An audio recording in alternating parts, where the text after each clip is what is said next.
Là, après, on va arriver aux jouets. Tu vois, ça, c'est un bon produit qui marche bien en ce moment. Tout ça, là. Les sacs, les femmes, ils mettent ça sur leurs sacs. Et ça cartonne, hein, ce genre de trucs-là. Des fois, c'est des petits trucs qui ramènent l'argent. Ouais, bah ouais. Dans 2 mois, Abdallah Adjaout ouvre un magasin de produits discount à Nantes. Il est venu acheter pour 150 000 € de marchandises en Chine, dans ce marché de gros. Ah, c'est magnifique ça. C'est beau, hein? Pour l'aider à négocier, Mario Chevalier, Tiens, ça, regarde, on va voir. un Français qui vit ici à l'année.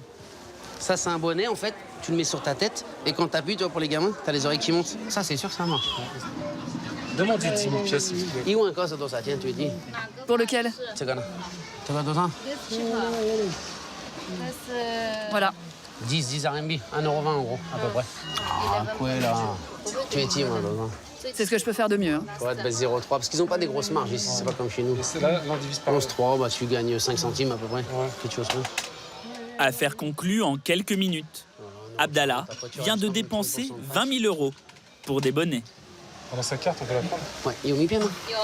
Ça peut amuser les enfants, ceux qui ne veulent pas mettre les bonnets en hiver, ça peut être un plus, voilà, puis c'est super sympa. C'est original, ça vient de sortir. Et il sera peut-être le premier à les amener en France. Et comment ils sentent les Chinois ces trucs-là? Les Chinois, ils inventent rien, ils ont dû le voir quelque part, ça leur a plu, ou ils ont vu ça dans une boutique de jouets, et ils ont reproduit la même chose. C'est une photocopieuse, la Chine. Abdallah achète tout. Tiens, il y a ça aussi, c'est marrant. Les petits mettent la main au-dessus et ça vole, en fait. Attendez. Attends qu'ils redescendent et après tu te fais remonter. Et parfois n'importe quoi. Bah, doucement quand même, c'est du made in China. Hein. Des jouets comme ce tableau magique. C'est un tableau, t'écris ton nom, hop, et t'appuies et ça l'efface. Des sacs à main. Ou des articles de puériculture. Ni hao, menu, imota de yampin. Could you please sit here? Le commerçant nantais veut commander 1600 exemplaires de cette poussette. C'est magique ça. Oui. Mais la matière ne lui plaît pas. Pas au piva. Je vous change la matière cette nuit et je vous amène un échantillon demain. En 1 minute, je lui ai demandé de me changer la matière, parce que c'est une matière épokystère que ça rouille facilement. Donc en 1 minute, elle m'a dit OK. Et elle m'apporte l'échantillon demain. Des commerçants très réactifs, approvisionnés par des milliers d'usines aux alentours. C'est juste là au 2e étage. Les prix y sont parmi les plus bas de la planète. Ni hao. Ni hao. Hein? Je vais te montrer. En plus de son magasin de produits discount, Abdallah ouvre une concession de 2 roues. Je pense que celui-ci, il a plus d'algues, il fait plus moto, tu vois ce que je veux dire? Ah, c'est plus moderne, c'est sûr que la coupe, c'est plus fashion. C'est quoi ce naga, bien sûr? Il est en quête de scooters électriques.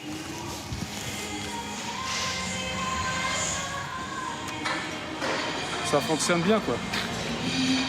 Ouais, sur celui-ci, on peut partir sur 20 pièces. Hein. Le commerçant nantais va acheter ce modèle en plusieurs couleurs. Au total, 100 pièces, à un prix imbattable. Une pièce comme ça, sortie d'ici, 450 €. Ça, c'est un produit comme ça, c'est 2000 € en France. Comme Abdallah, Les joues aussi, Beaufort. 70 millions d'acheteurs du monde entier viennent chaque année à Yiwu. À l'est de la Chine, ce gigantesque marché est le plus grand bazar de la planète. Un bâtiment de 5 km de long, d'où viennent bien des objets que vous avez chez vous. Cadenas, outils de jardinage, casseroles, passoires ou encore élastiques. Il y a plus de 100 000 boutiques. La légende raconte qu'il faudrait 3 ans pour en faire le tour, en restant seulement 3 minutes dans chaque magasin. La moitié des parapluies vendus dans le monde transitent par ici. 80% des décorations de Noël. 2/3 des jouets.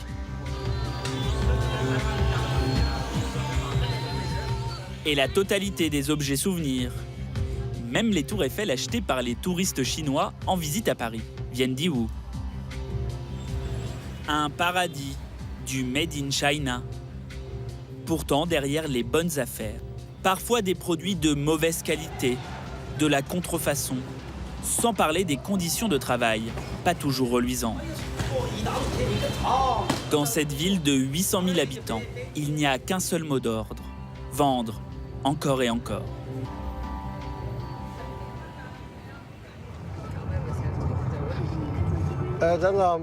J'arrive, je suis dans les bouchons. À 45 ans, Monsieur Chen est le troisième homme le plus riche d'Yiwu. L'an dernier, ses revenus ont atteint 15 millions d'euros. Nous, les patrons, on roule dans des voitures à 150 000 euros minimum. Des Maserati, des Porsche, des Bentley. Les petits commerçants, eux, ils roulent en BMW ou en Mercedes. Et Audi, c'est vraiment du bas de gamme.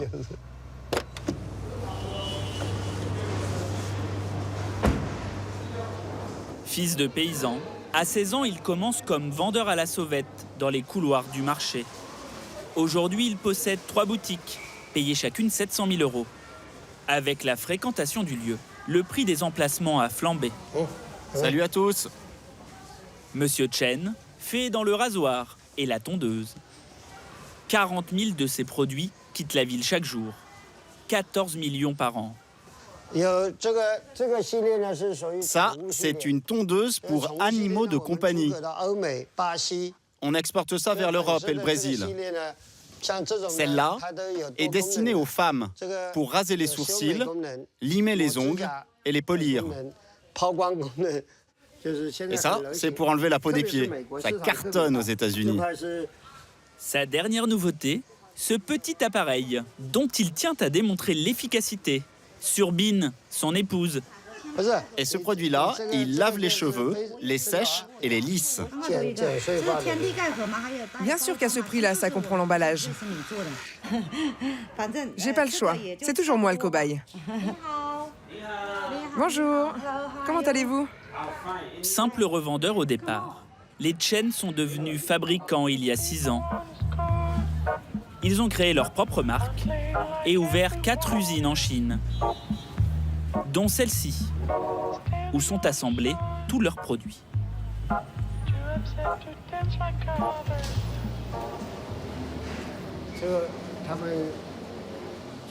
Montre-moi ce que tu as dessiné. C'est par ici. Au départ, Monsieur Chen a fait comme beaucoup de commerçants d'Yiwu. Pour se lancer dans la fabrication, il a copié les grandes marques. Nous, les Chinois, on n'est pas très bons pour concevoir les produits. Alors on essaye de corriger les défauts des produits des grandes marques, de les perfectionner. Et ensuite, on peut les revendre à l'étranger. Après s'en être inspiré, aujourd'hui, il travaille pour ces grandes marques. Faut vraiment augmenter l'épaisseur de cette tondeuse. Ce sera plus solide si ça tombe par terre. Les produits qu'il fabrique pour le compte de Gillette, Dyson ou Braun sont les mêmes que ceux qu'il commercialise sous sa marque. Seule l'étiquette et le packaging changent. Ce matin, dernier test pour 400 000 brosses commandées par une chaîne de salons parisiens. Il faut toutes les brancher. Gare aux décharges électriques. Faut me l'enlever celle-là. Monsieur Chen emploie 300 personnes, essentiellement des ouvriers non qualifiés. Aujourd'hui, cela assemble des mini-tondeuses à barbe qui seront vendues au Brésil. Parmi eux, De Bing, 30 ans. Originaire du Guizhou, région pauvre au sud-ouest de la Chine, il travaille depuis ses 12 ans. Avant de venir à Yiwu, j'étais à Shenzhen dans une usine d'électronique. Je suis resté là-bas un bon moment. Et puis j'ai eu envie de bouger. À Yiwu, le taux de chômage ne dépasse pas 2%. De Bing a choisi l'usine de Monsieur Chen pour ses conditions de travail. Merci. 500 € par mois pour 12 heures de travail par jour, 6 jours sur 7. Pose ta carte. 100 € de plus que son précédent job. Mets-moi du cochon, celui-là. En prime, le petit déjeuner et le déjeuner sont offerts. T'as fait combien de tondeuses ce matin? Moi, 360. Moi aussi, 360. À l'usine, la réussite fulgurante de Monsieur Chen est un moteur pour tous les ouvriers. Je travaille dur pour gagner de l'argent et devenir comme le patron. C'est mon rêve. J'ai cette idée. Ce rêve, je ne suis pas sûr de pouvoir le réaliser. Mais pour l'instant, ça me suffit d'y croire.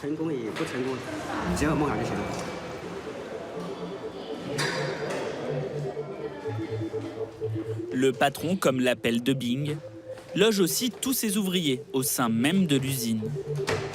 Le jeune homme vit avec 2 collègues dans ce dortoir de 13 mètres carrés. Ça, c'est mon lit. Quand je suis arrivé, il restait que celui du haut. J'ai pas de matelas, juste ces 2 couvertures. Je vais me laver les pieds.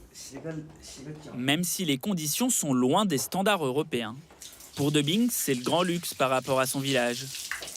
Une salle de bain avec de l'eau chaude, la climatisation et même le Wi-Fi. La seule chose qui lui manque, Coucou. Tu dors? Non. sa compagne, qu'il a laissée à 1600 km de là.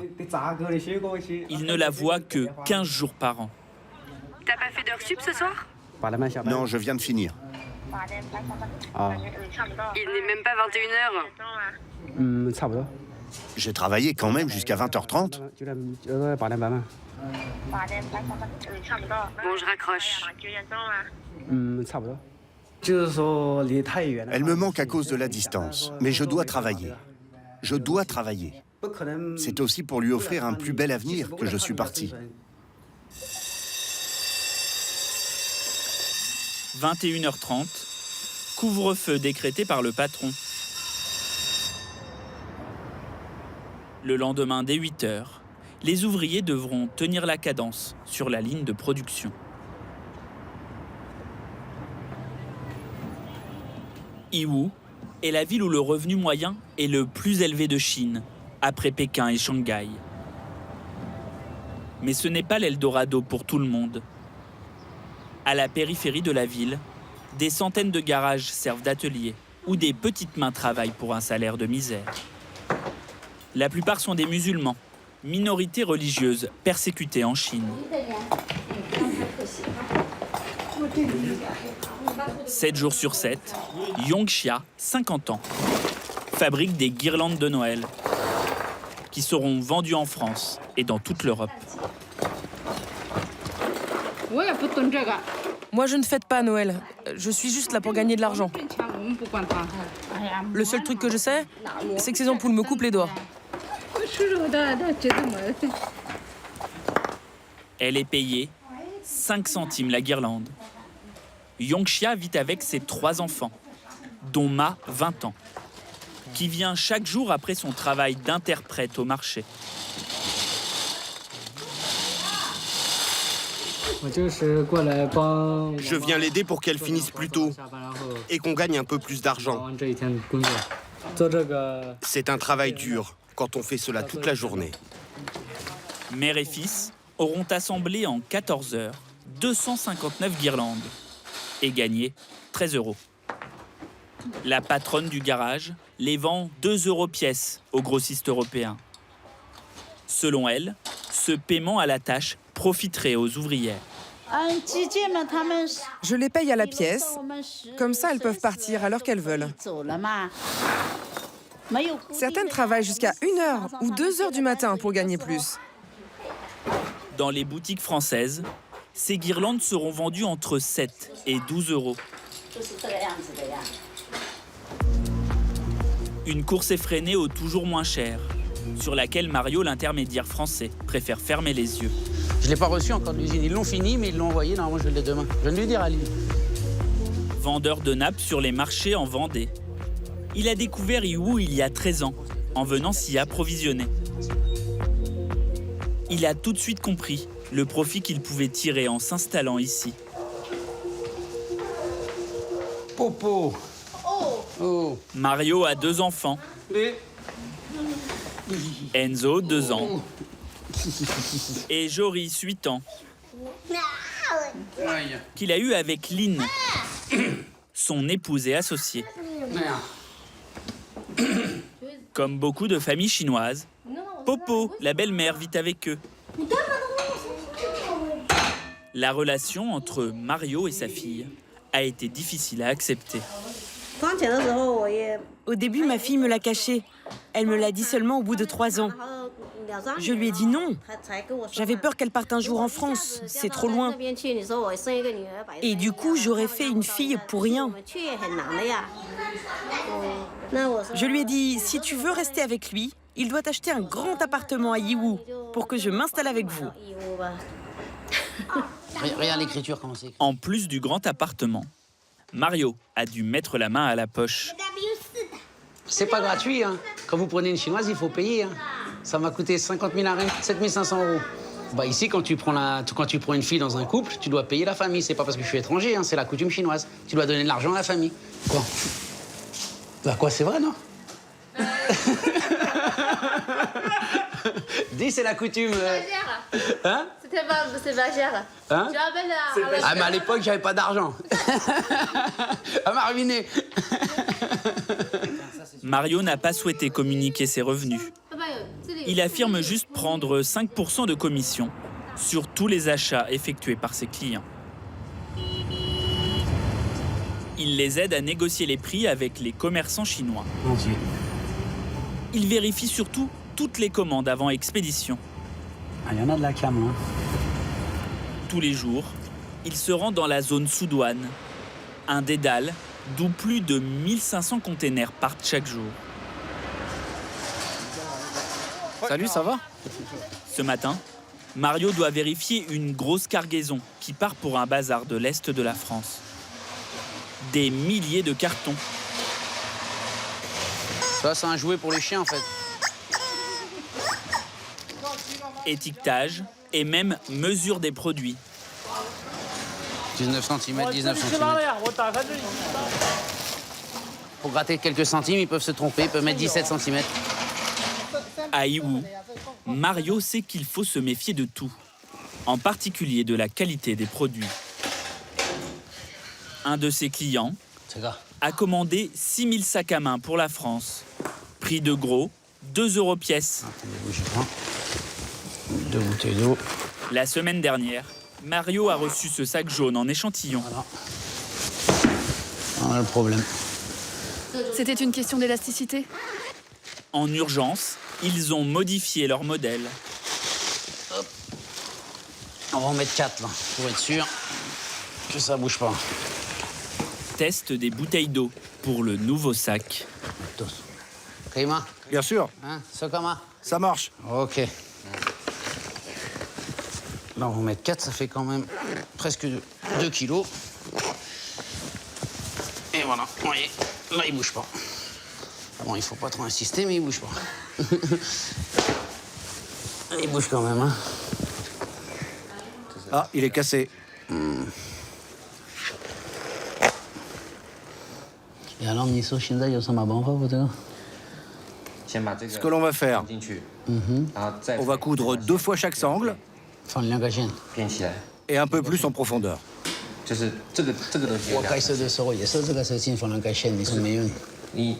te jure, cette fois-ci, ça va tenir. 3 jours plus tard, Mario a reçu de nouveaux sacs, plus solides. Mais parfois, difficile de s'entendre entre acheteurs étrangers et fabricants chinois. Du coup, dans le marché, une sorte de tribunal, le bureau des médiations a été créé. Chaque jour, en moyenne, 2 acheteurs étrangers viennent se plaindre. Comme cette Russe, qui a reçu 5000 coussins mal cousus. J'ai demandé à la patronne de nous rembourser, mais elle ne veut rien savoir. Si aucun accord n'est trouvé, une audience est organisée. Il faut montrer aux étrangers que nous, Chinois, quand on fait du business, nous sommes très honnêtes. Une grande pièce de théâtre, où les dés sont souvent pipés. 90% des affaires se concluent en faveur des fabricants chinois. Ce matin, la cour composée de commerçants et d'acheteurs du marché doit résoudre le conflit entre ce fabricant et cet acheteur yéménite. Regardez, c'est pas la même référence. Il a commandé 2000 ampoules et n'a pas reçu la bonne marchandise. Je vous ai ramené les ampoules. C'est bien cette marchandise que vous avez reçue. Et c'est celle-là que vous avez commandée. Lorsque vous avez reçu les marchandises, vous n'aviez qu'à bien vérifier. Moi, sur le bon de livraison, tout est OK. Il faut pas nous rejeter toutes les responsabilités. L'acheteur réclame un remboursement total de la commande qui est déjà arrivée au Yémen. Total 1600 €. Alors, sur ces 1600 €, vous acceptez de rembourser combien? Pour réparer mon erreur, j'accepte de payer 10%. Ça vous convient? Je sais très bien que ces ampoules peuvent s'écouler facilement au Yémen. La Cour va essayer de convaincre l'acheteur d'accepter l'offre pour éviter de ternir la réputation du marché. Lui ne pense pas que ce soit son erreur. Si vous n'arrivez pas à vous mettre d'accord, vous pouvez régler le problème dans un vrai tribunal. La procédure judiciaire est très compliquée et très coûteuse en Chine. Je suis pas d'accord. Je vais aller au tribunal. Vos arguments n'étaient pas suffisants pour convaincre le patron. La médiation prend fin. La Cour ne cherche pas à savoir qui a tort ou raison. Ils veulent que tout le monde soit content. Mais c'est pas bon pour moi. Et je vais gagner. Tout est avec moi. Il s'est trompé de produit. Yiwu semble avoir ses propres règles commerciales. Et cela n'a pas l'air de déranger les autorités chinoises.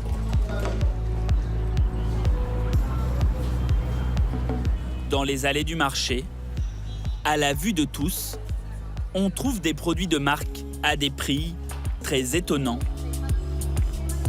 Console de jeux japonaise à 10 € au lieu des 500 € en France. Des montres connectées de la marque à la pomme, 10,50 € au lieu de 480. Enceinte à 5 € au lieu de 90. Trop beau pour être vrai. Sur ce stand de produits pour bébés, nous nous faisons passer pour des acheteurs.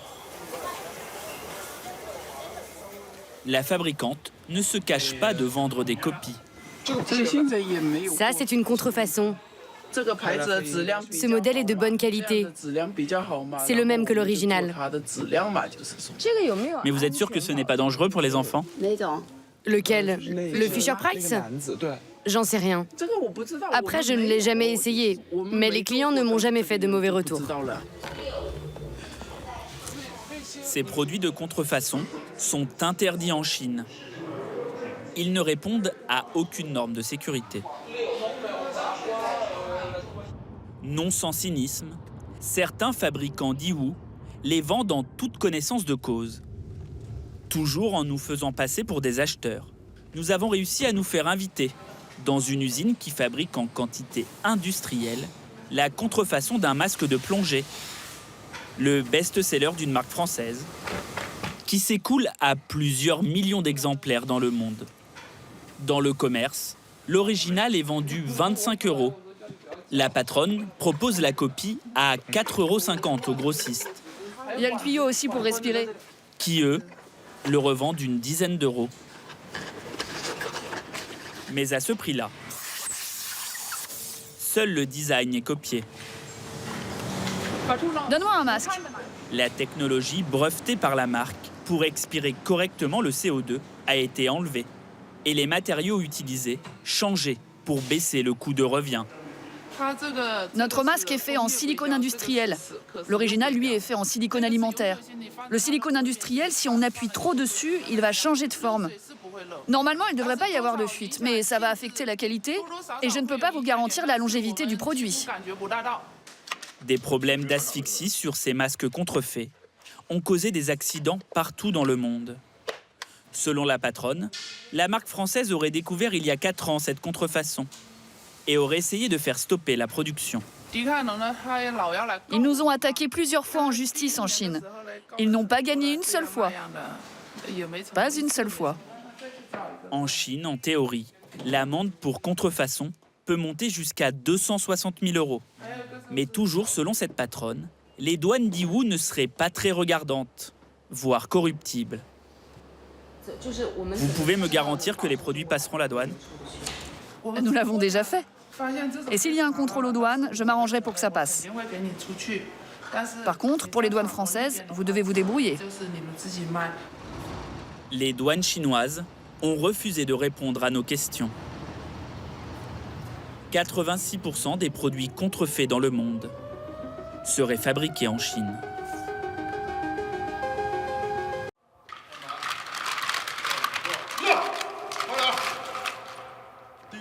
Position basse. Position haute. Alignement épaule. Position poitrine. Ils sont l'élite du régime de la première puissance mondiale. Sois plus souple, rentre le ventre. La cheville ouvrière de l'appareil sécuritaire chinois. Écarte les jambes. Même écartement que les épaules. À 24 ans, Zhu Lingbo est étudiant en 4e et dernière année au sein de la prestigieuse Police Academy de Pékin. Attention. Maintenant, pas à pas. Les hommes se débrouillent moins bien que les femmes. Lingbo et ses camarades de promotion simulent une chasse à l'homme dans ce décor de carton-pâte reproduisant un quartier de la capitale. On rentre plus le ventre. Un exercice pour les préparer à une profession très valorisée dans le plus grand état policier de la planète.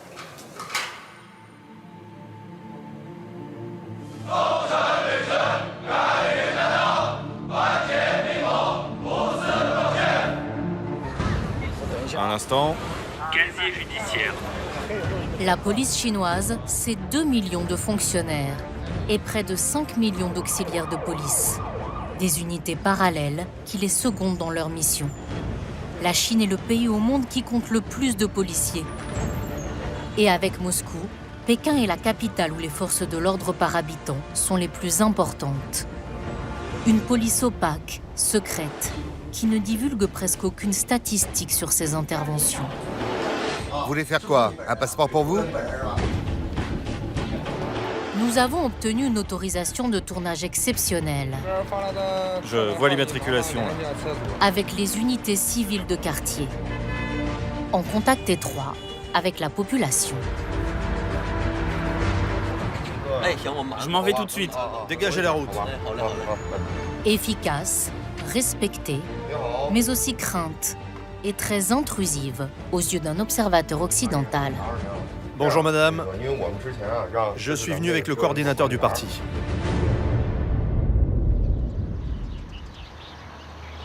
En Chine, le conditionnement des policiers commence dès l'école.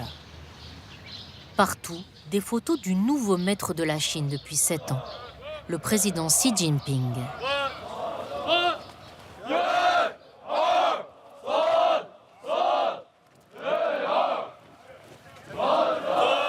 À l'école de police de Pékin, comme dans les 33 autres académies du pays, les étudiants, dont seulement 20% de filles, n'ont qu'une demi-journée de liberté par semaine. Interdiction de boire de l'alcool ou d'aller en boîte de nuit. Tous en cours, tous en cours.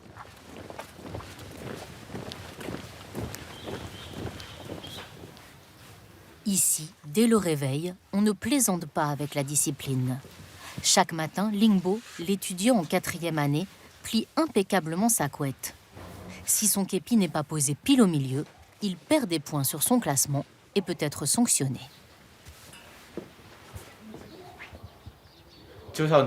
C'est comme dans l'armée.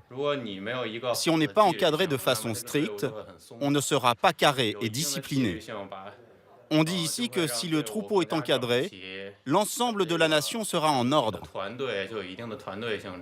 Si les policiers sont obéissants, la société sera elle aussi carrée et harmonieuse. Ce matin-là, pour Lingbo, c'est cours de rédaction de rapports officiels. Là aussi, pas question d'improviser. Aujourd'hui, nous allons voir comment rédiger un rapport de police. Il y a un cadre à suivre.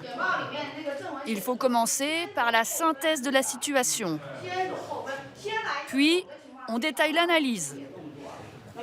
Il faut rédiger le rapport de façon scientifique, mais toujours faire aussi un peu de langue de bois. Autrement dit, ne pas être totalement transparent. Aller toujours dans le sens de la ligne officielle dictée par le Parti communiste. Après la théorie, les entraînements physiques. Cours de boxe thaïlandaise pour Lingbo et sa classe. Arrêtez. Là, avec Limbo, quel est le problème? Quand on le frappe, il ne se protège pas avec le bras. Une autre classe s'entraîne à la répression des troubles à l'ordre public, notamment les manifestations politiques, interdites en Chine. Vous vous dirigez vers l'assaillant et vous donnez un premier coup, puis un deuxième. Pour les 1000 aspirants policiers, la scolarité coûte 600 € l'année. De la sauce? Oui, je veux bien. Logement et nourriture compris. Une somme modeste pour les parents de Lingbo, journaliste pour sa mère et cadre du parti pour son père. Mes parents sont fiers, parce qu'en Chine, le métier de policier est apprécié et prestigieux. Et je démarrerai avec un bon salaire. Combien pouvez-vous espérer?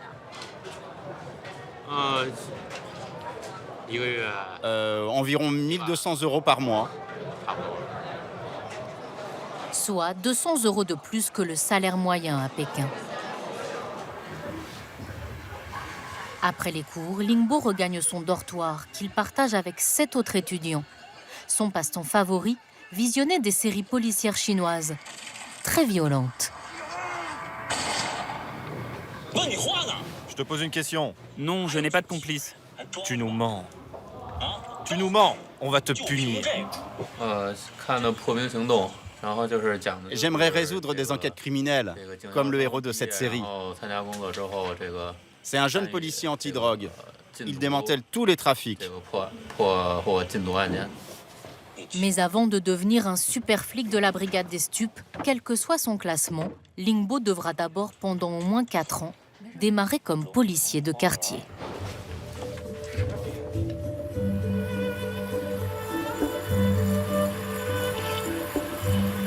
On les appelle en Chine les forces communautaires de sécurité publique. Liu Shihuo a 30 ans.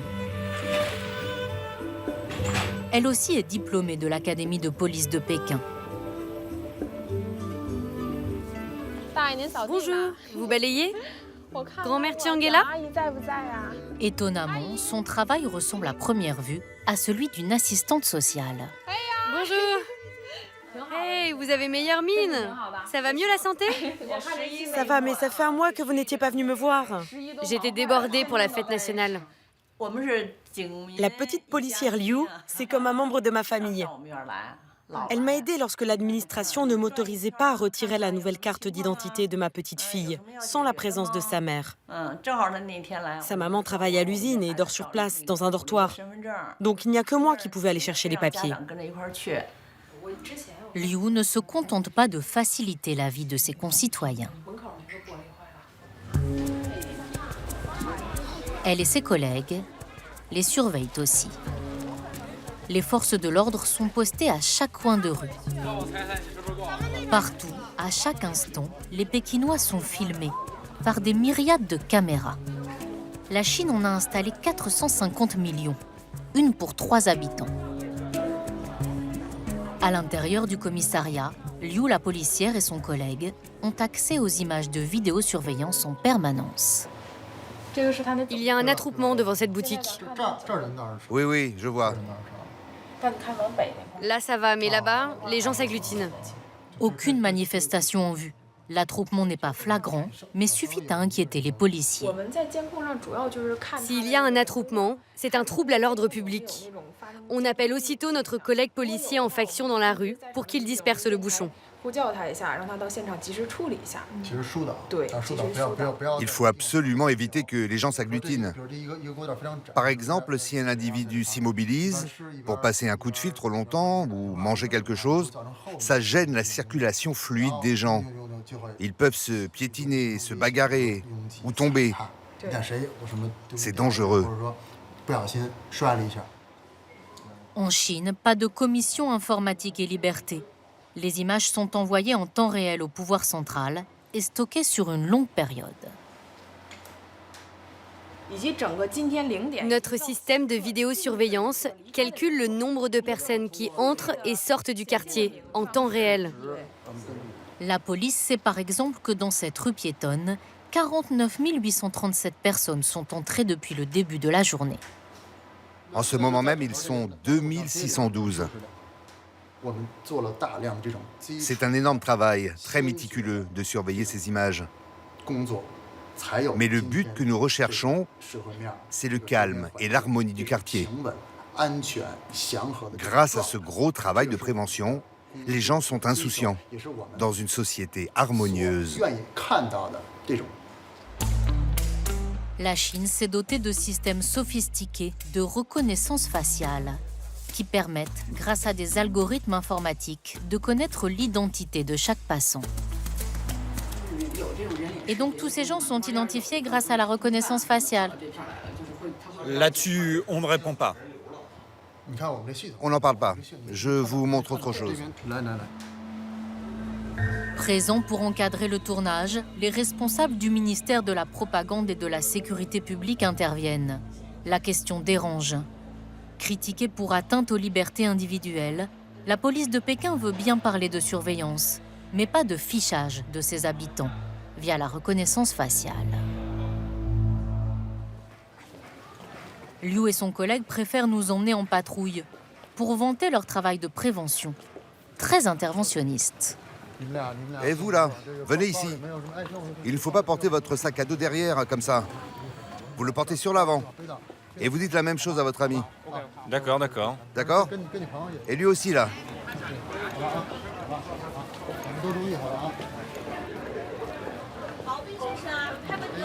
Et toi, tu es toute seule? Où sont tes parents?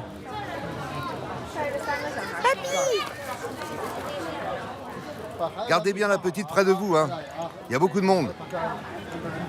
Difficile de savoir si notre présence suscite un excès de zèle ou pas. Mais si on se fie aux rares chiffres officiels, Pékin est une ville sûre.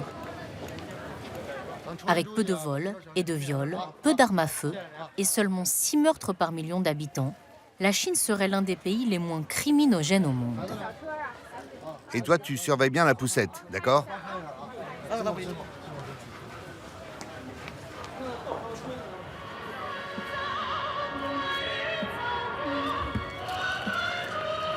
Tradition confucéenne d'obéissance, État communiste autoritaire, tour de vis depuis l'élection de Xi Jinping. En tout cas, les Pékinois semblent ne pas se plaindre de leur police. Depuis 3 ans, le maillage sécuritaire s'est encore renforcé. Chaque ensemble résidentiel est désormais doté d'un micro-commissariat, comme celui-ci. À sa tête, Yan Jinzhuo, 32 ans, administre seul 13 000 habitants. Hier, j'ai patrouillé seul de 10h à 11h. C'est l'un des jeunes policiers les mieux notés de Pékin. Sur les murs, des affiches rappellent la ligne propagande, éducation du peuple, surveillance mutuelle et responsabilité collective. Yan est d'ailleurs aussi le vice-secrétaire local du Parti communiste. Il travaille 60 heures par semaine et n'a droit qu'à 5 jours de congés payés par an. Quand j'ai démarré ma carrière, le secrétaire du Parti communiste m'a dit que j'allais être soumis à une grosse pression, mais que si je travaillais dur, mon travail serait gratifié. Ma plus grande fierté, c'est d'avoir bouclé le quartier avec des barrières automatiques, des badges et des caméras. Avant, tout le monde circulait librement. Il y avait des marchandises partout. Maintenant, il n'y a plus de marchands ambulants, ni de petits vols.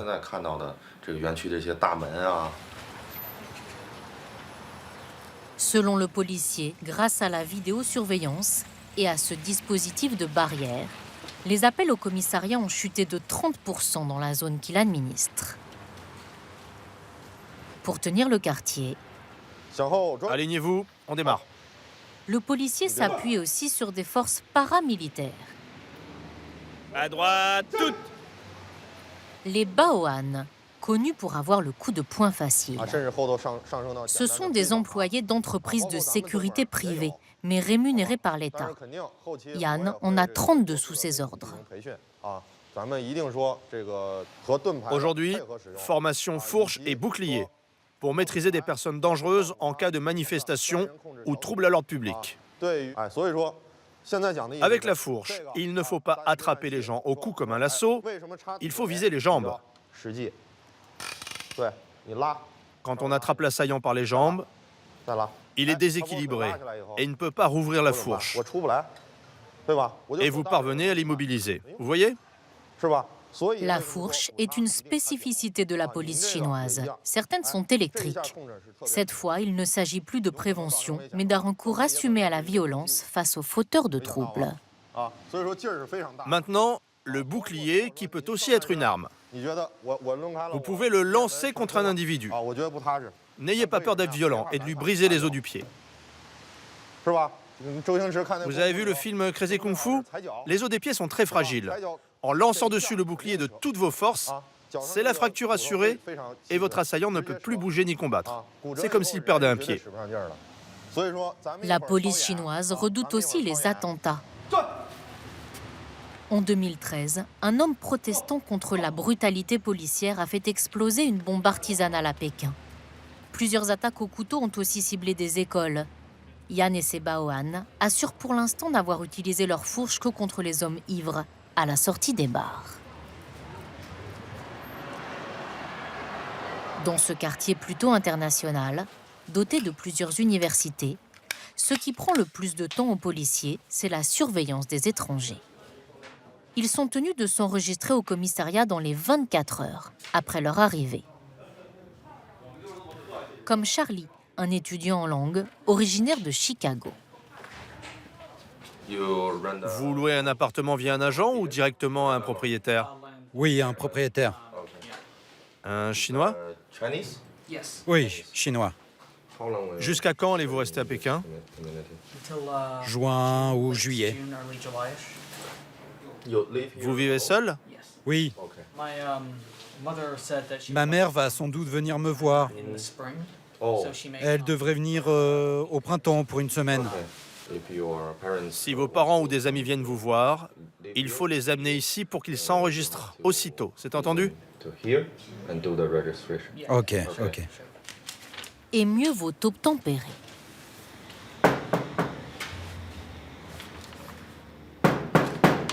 Car Yann fait des contrôles à domicile. Bonjour. Toujours accompagné d'un employé du Parti communiste local.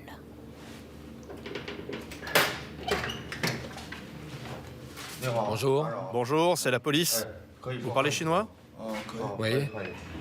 Je suis policier, je viens contrôler vos papiers et votre relevé d'enregistrement. Apportez-moi ça. Oui. Yann veut aussi examiner le bail de ces étudiants sud-coréens qui vivent en colocation. Voilà mon relevé d'enregistrement. Vous avez un contrat de location ? Oui. C'est son relevé d'enregistrement. Prends-le en photo pour qu'on vérifie au poste. C'est bien votre nom sur mon fichier. Votre date de naissance ? Oui. Oui. Je vous laisse aussi un prospectus contre l'escroquerie électronique par Internet. Il faut bien le lire. Eh, tu m'écoutes là ou tu as tes écouteurs ? Non, ma musique est éteinte. Ça vous fait quelle impression de voir comme ça la police débarquer pour un contrôle d'identité chez vous ? Ah, je trouve ça chelou. C'est vraiment bizarre. Dans l'appartement voisin vit une Brésilienne. Bonjour, c'est votre nom ? Oui. Et vous vivez seul ? Oui. Enfin, mon petit ami vient de temps en temps. Il est chinois ou étranger ? Chinois. Ah, chinois. On l'a, le copain, dans les registres? Il a enregistré votre copain auprès du commissariat? Non,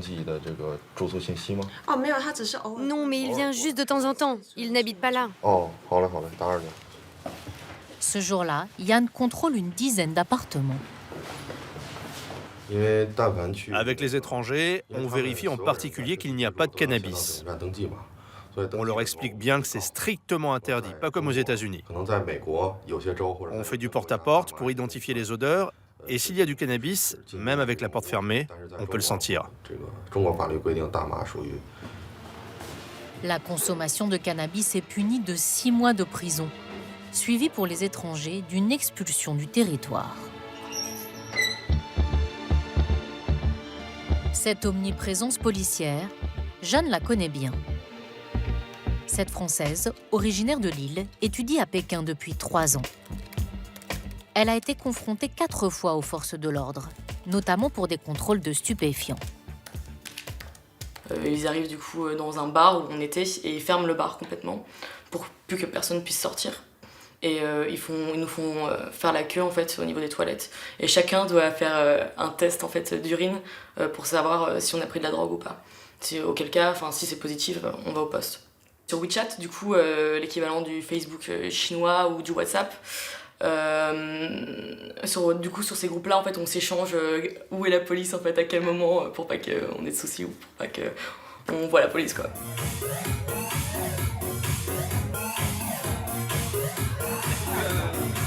Étonnamment, cette intransigeance de la police pékinoise tranche avec une certaine permissivité, comme ici, dans le quartier chaud de Wudaoko.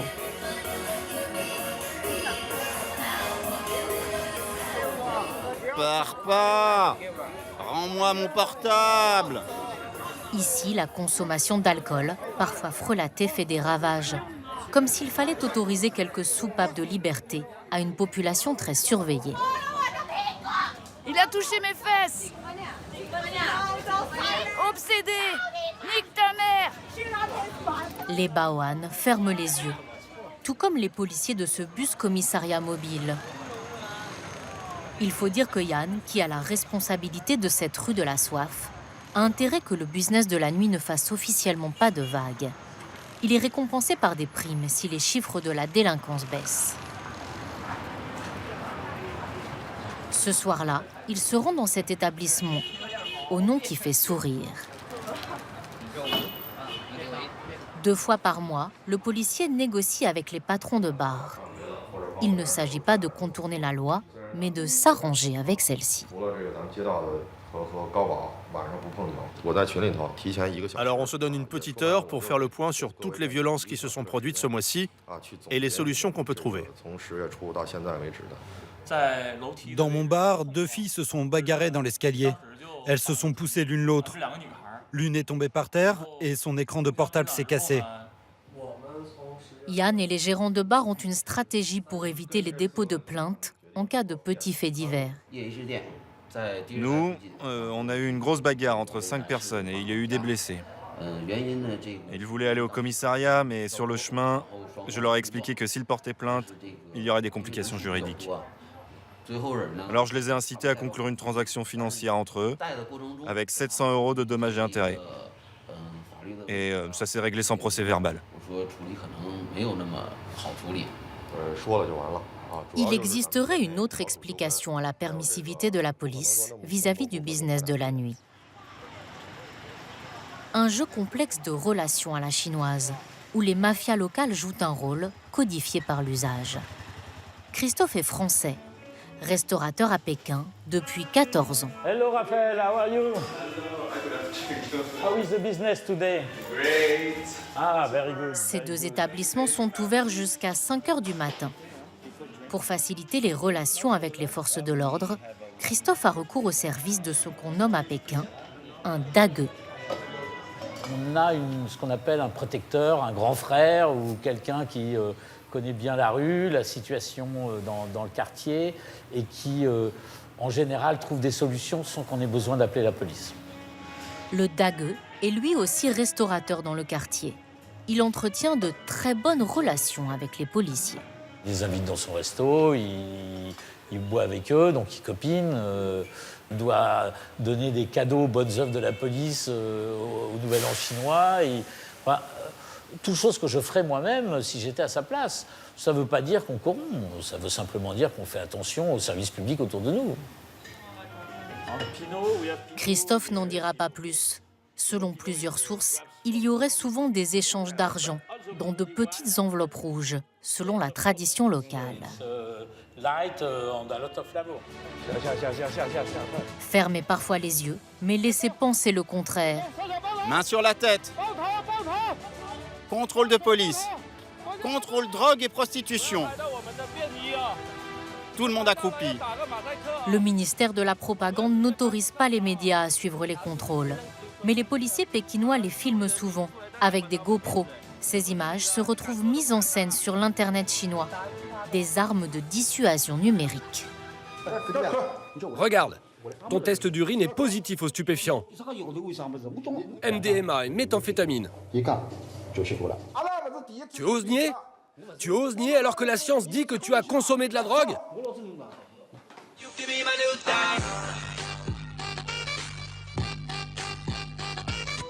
Dans ces vidéos au goût douteux, les policiers aiment aussi promouvoir leurs instruments d'interrogatoire, comme la chaise du tigre, qui immobilise mains, jambes et buste du prévenu. La garde à vue peut légalement durer 37 jours. Donc tu as critiqué la police sur les réseaux sociaux. Quand? Hier. À quelle heure? 21h. Sur WeChat? Oui, c'était sur WeChat. Dans quel groupe de discussion? C'était à propos de quelqu'un qui était à moto. Il y avait une photo et j'ai juste commenté. Ces interrogatoires policiers musclés, et selon plusieurs ONG, contraires aux droits des prévenus, cette Pékinoise en a fait les frais. Son mari a été condamné à mort et exécuté pour un trafic de drogue qu'il a reconnu. Elle a toujours clamé qu'elle était innocente. Ils ont arrêté mon mari, puis la police m'a crié dessus en fouillant mon appartement. Ils m'ont demandé ce que mon mari m'avait confié et ils ont pris mes empreintes digitales. Je pensais qu'ensuite ils allaient me relâcher pour que je puisse retrouver mes jumelles.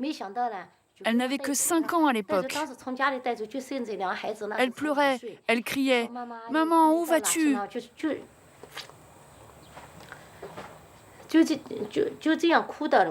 Mais la police m'a emmenée dans une autre ville et ils m'ont privé de nourriture et de sommeil pendant des jours. Madame Peng n'a signé aucun aveu, mais a été condamnée à 4 ans de prison. Le chef de la police a reconnu que mon dossier était vierge, que l'accusation ne tenait pas debout dans mon cas. Mais il m'a dit de bien manger en prison et que les années allaient passer vite. La Chine reste le pays qui exécute le plus au monde. Une dureté assumée par le pouvoir, qui affirme qu'une police forte et autoritaire est la seule façon, dans un pays aussi vaste et peuplé, de contenir tout risque de désordre social.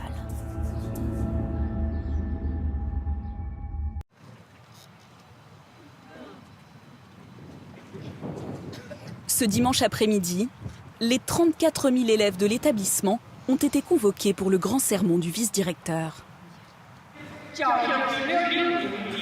Nous faisons tout pour vous dispenser le meilleur enseignement qui soit. Vous devez persévérer et ne pas craindre la douleur ou la fatigue. Un cérémonial d'inspiration maoïste entre leçons de morale et culte des héros.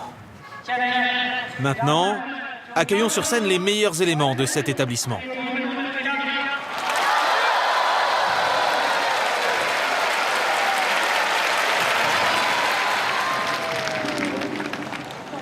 Ces élèves très disciplinés viennent de toute la Chine pour suivre les cours de la plus célèbre académie de kung-fu du pays, l'école Tago. Parmi eux, une fillette de 9 ans, Chuan Zhuo. Il y a très peu de places à gagner dans les compétitions. C'est pour ça qu'on doit étudier encore plus dur si on veut avoir sa chance. Mes parents seraient si fiers de moi si je gagnais des prix. Dans cette école, 10 sortes de kung-fu sont enseignées. Des techniques de combat pures,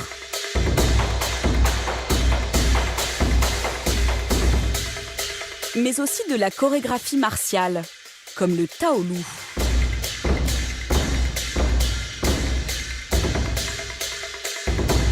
C'est la spécialité de la petite Chuan Zhuo.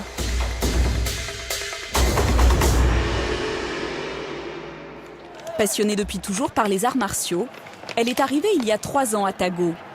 Elle est aujourd'hui l'un des espoirs de l'école. Allez, plus haut. Plus vite la jambe. Elle est encore petite. Il y a des choses qu'elle ne peut pas faire pour l'instant. Mais elle est souple. Elle a un très bon potentiel. Tu as mal? Oui. Très précoce, Chuan Zhuo a intégré la troupe d'élite. 30 jeunes filles qui représentent l'école dans les compétitions nationales. On lève la tête. Les hanches bien droites. Elle s'entraîne 8 heures par jour, 7 jours sur 7. Quand je fais des acrobaties en l'air, j'ai du mal à bien retomber sur mes pieds. J'ai peur parce que je peux me blesser et me faire très mal. Le kung-fu est né à 1 kilomètre de là, il y a 1500 ans, au sein du célèbre monastère Shaolin. Selon la légende, les moines auraient développé cet art mêlant bouddhisme et technique de combat pour se défendre des animaux et des brigands. Le kung-fu, littéralement, c'est la maîtrise parfaite. Mais aujourd'hui, cette pratique n'est plus le seul privilège des moines. Autour du monastère, une quarantaine d'académies d'arts martiaux a essaimé. Des écoles privées qui dispensent une éducation très stricte à 60 000 élèves.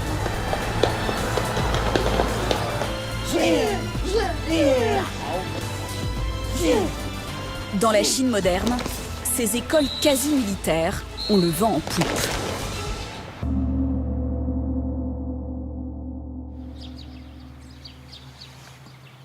« 5h50 du matin, sur le campus de Tago.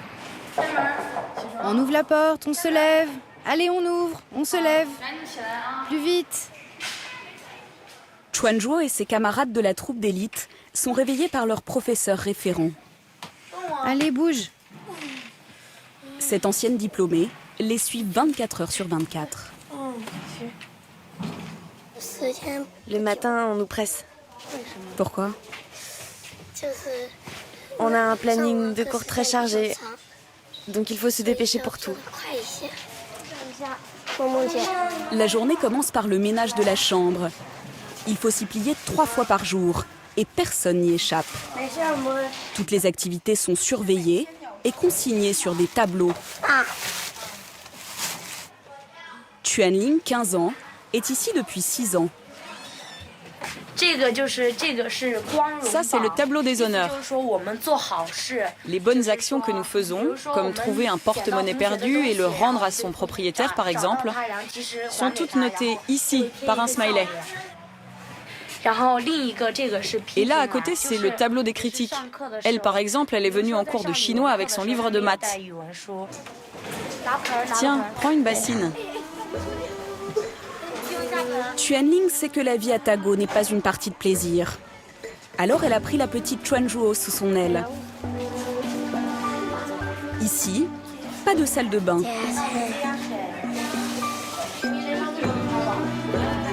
Pour la toilette, une simple bassine à même le sol. Quand je suis arrivée, j'en ai vraiment bavé. Et puis je ne comprenais rien à ces horaires rigides. L'école est si grande que je me perdais tout le temps. Puis les plus âgés de la troupe m'ont aidée. Alors aujourd'hui, je le fais pour elle. Regard à droite. Devant. Repos. Garde à vous. Comptez-vous.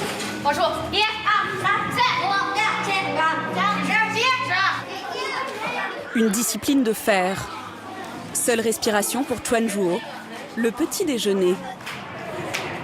Les autres enfants ne voient leur famille qu'une fois par an. Elle a la chance d'avoir sa mère à l'école. Maman. La mère de Chuan Zhuo a trouvé ce poste à la cantine pour se rapprocher de sa fille. Tu veux manger? Non. Faut que tu manges bien, pour bien grandir. Moi, je ne voulais pas venir travailler ici. Mais c'est ma fille qui m'a demandé de rester pour que je sois près d'elle. Elle est si petite, c'est dur. Et puis son père est décédé il y a 6 mois. Avec mon mari, nous étions paysans. Pour gagner notre vie, on travaillait en ville sur les chantiers. Et j'étais mieux payée là-bas. Logée, nourrie, sa mère investit tout son salaire dans l'éducation de sa fille. Près de 1 400 € par an, dont 600 de frais de scolarité. Tu en veux encore? Dans un pays où l'école publique est gratuite, le sacrifice est énorme. Mais pour la petite Chuan Zhuo, c'est la promesse d'un avenir. La matinée commence par 3 heures de chinois. Comme partout en Chine, l'apprentissage est basé sur le par cœur.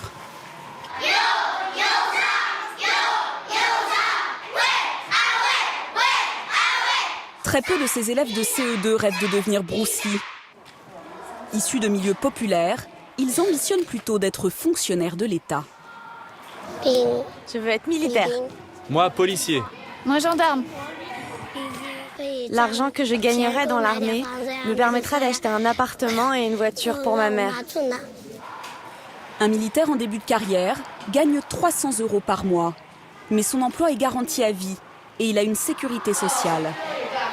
Des avantages appréciables dans cette Chine devenue capitaliste. Une vie au service de l'État, l'école les encourage dans cette ambition.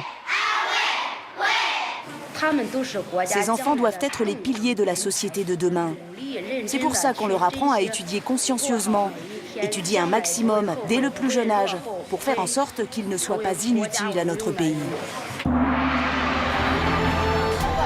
Une école acquise à la gloire du régime, et un régime qui sait se montrer reconnaissant. Lors de la cérémonie d'ouverture des JO de Pékin en 2008, ce sont les élèves de Tago qui ont été choisis pour briller aux yeux du monde. Une fois par an, lors de journées portes ouvertes, 20 000 étudiants répètent ce tableau, devenu la marque de fabrique de l'établissement.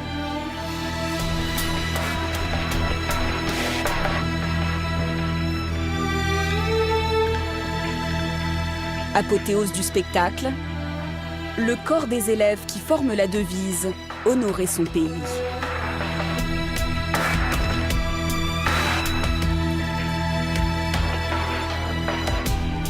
Difficile d'imaginer qu'il y a encore 40 ans, le kung-fu était interdit.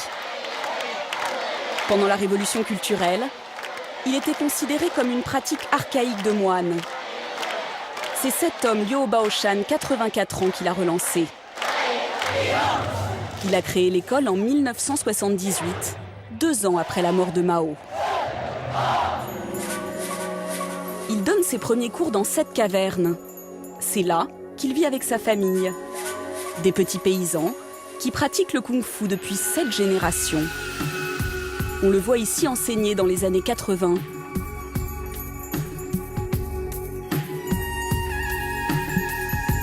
Grâce à des films comme ceux de Jet Li, la discipline devient très populaire. Son école attire de plus en plus d'élèves.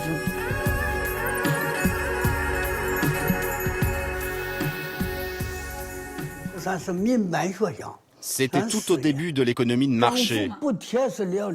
On était la première école de ce genre. Le gouvernement m'a donné quelques subventions et m'a autorisé à faire payer mes élèves. Le petit paysan est-il devenu un homme riche? Il refuse de répondre à la question et affirme vivre toujours modestement. Quoi qu'il en soit, il est aujourd'hui à la tête de la plus grande école de Chine. 154 hectares, 3 campus, 1000 entraîneurs, 700 professeurs. Pour développer son business, il a très tôt ouvert son école aux étrangers. Il paye chacun 730 € par mois. C'est plus que ce que paye un élève chinois par an. Allez, tape! Tape! Tape! En haut! Tape. Bien. Recule. Parmi eux, Moses, 15 ans, arrivé de New York il y a 6 mois, avec de grandes ambitions. Ici, je peux travailler les acrobaties, ma souplesse, et m'endurcir parce que plus tard, je veux être acteur dans des films d'action. Et je devrais être capable de savoir faire tout ça. Moses, tu vois ce qui ne va pas avec ta position de l'archer, c'est les jambes. Et deuxièmement, tu fais comme ça. Moses et ses camarades s'entraînent 6 heures par jour, 6 jours sur 7. Mais pour leur professeur, un Jackie Chan occidental, ça n'est pas pour tout de suite. Les étrangers manquent de flexibilité, de souplesse. Ils manquent aussi d'équilibre, ce qui est la base des arts martiaux chinois, parce que c'est à partir de là qu'on peut ensuite rajouter la force et la vitesse. Moses a mis sa scolarité en suspens pendant 1 an. Il a quitté sa mère, chirurgien, et son père, propriétaire d'une compagnie de taxi, pour s'offrir ce brin d'exotisme. Ça, c'est du pain chinois. Dedans, ils mettent de la viande, et puis ils rajoutent ça. Je ne sais pas ce que c'est. Les étudiants étrangers payent plus, mais il y a des contreparties. Sur le campus, ils sont logés dans ce que l'école appelle l'hôtel. Ça, c'est ma chambre, où je vis avec mon colocataire, Xiaofeng. Pas de dortoir à 12. Moses partage sa chambre avec un compatriote américain d'origine chinoise. Avec au pied du lit une grande télévision et surtout grand luxe, une salle de bain privative. Moses a pourtant l'impression de vivre à la dure et il aime ça. Si on ne lave pas nos vêtements, on a des vêtements sales. Si on ne les met pas à sécher, on doit porter des vêtements mouillés. Ici, on n'a pas nos parents. On doit tout faire par nous-mêmes. D'ici 1 an, diplôme de l'école Tago en poche, Moses espère intégrer une université de cinéma à New York. Les arts martiaux, un rêve pour certains, une punition pour d'autres. Suiyan a 14 ans. Originaire de Pékin, cet adolescent est arrivé il y a 1 mois à peine à Tago. À l'entraînement, ses gestes manquent un peu de conviction. Contrairement aux autres, lui n'a pas demandé à être là. Allez. Allez. Ta jambe là, plus comme ça. Certains sont là parce qu'ils n'étudient pas à l'école, parce qu'ils se disputent avec leurs parents à la maison. Du coup, on nous les envoie pour qu'on les éduque à la dure et qu'ils changent. Ici, j'en bave. Les jambes, c'est le plus dur. C'est quoi ton point faible? Je manque surtout de vitesse. Tago accueille chaque année quelques 200 ados en difficulté. Les parents de Suiyan, cadres bancaires et concessionnaires auto, ont dépensé 300 € pour ce stage de 3 mois, façon camp de redressement. Mon prof a appelé à la maison parce que je n'écoutais rien en classe. Et ma mère, furieuse, m'a envoyé ici. Elle veut que j'expérimente ce mode de vie militaire pour voir si j'ai envie de reprendre des études ou faire des arts martiaux. Chez lui, l'enfant aisé de Pékin avait sa propre chambre. Ici, il partage un dortoir avec 11 autres jeunes de son âge. Là, c'est mon lit. On dort à 2, là. Les tâches ménagères, les entraînements, les cours théoriques, des journées de 15 heures au total. C'en est trop pour lui. Ma famille me manque.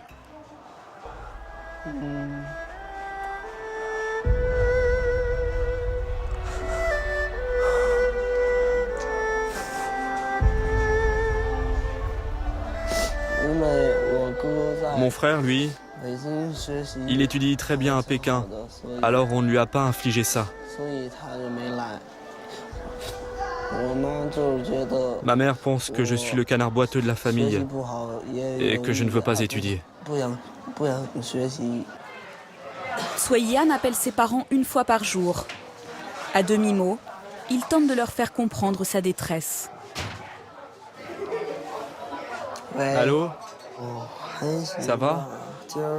Je sors de cours. Avec des journées qui se ressemblent toutes et l'interdiction de sortir de l'école, il n'a plus vraiment la notion du temps. Papa, on est le combien aujourd'hui? Ses parents restent inflexibles.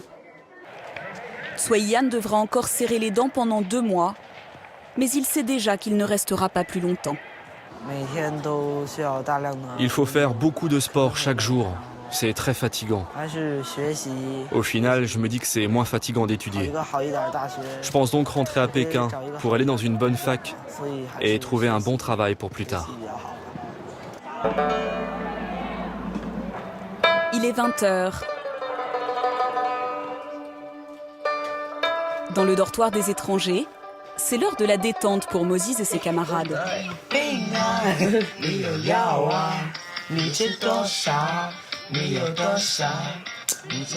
Pendant ce temps, côté chinois, les réprimandes continuent. Chaque action de la journée est minutieusement débriefée. Vous devez vous montrer encore plus persévérant. C'est compris? La troupe d'élite de Chuanzhuo est toujours au travail. La petite mascotte de 9 ans en a encore pour 1h30 de perfectionnement des postures. C'est trop lent. Refais-le. Ça doit être plus rapide. Comme ça.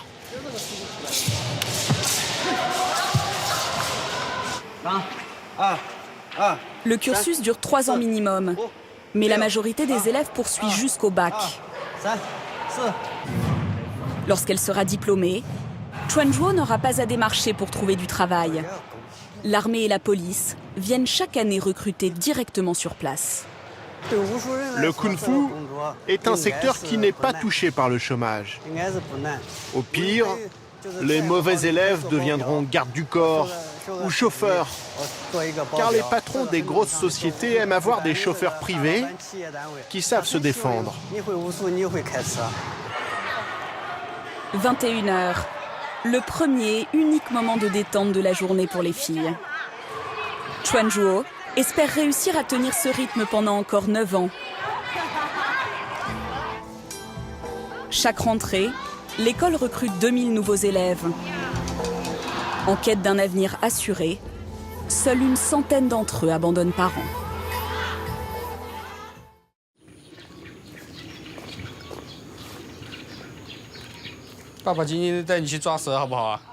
Aujourd'hui, papa va te montrer comment on attrape un serpent.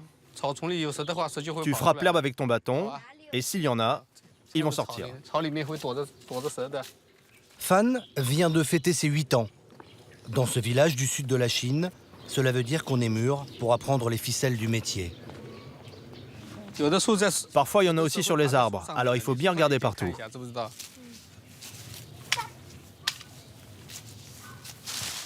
Le père de Fan, Monsieur Chao Wei, est éleveur de serpents. C'est le début de la saison des pluies. Les reptiles pullulent dans ce potager. Tiens, en voilà un. N'aie pas peur, viens voir. Il n'est pas venimeux. Regarde, sa tête est ovale. Alors que normalement, les venimeux ont une tête triangulaire. C'est à ça qu'on les reconnaît.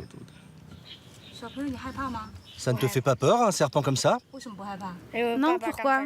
Mon père a dit qu'il n'a pas de poison. Tu peux jouer avec. Tiens, prends-le dans ta main. Tiens bien sa tête, hein. Sinon il pourrait te mordre. Et s'il mord, je fais quoi? T'inquiète, il te fera rien. C'est un peu froid quand même. C'est une couleuvre mandarine. C'est très docile. Regarde papa, fais un sourire. Remets bien sa queue sur la branche. Hein. Dans ce potager, on trouve aussi le modèle au-dessus. Papa, viens voir, j'en ai trouvé un gros.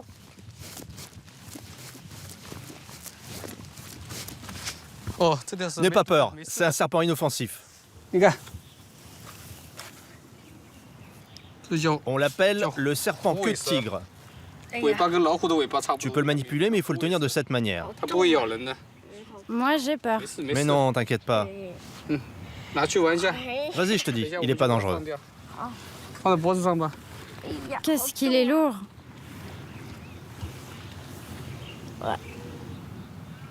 Regarde, il s'enfuit.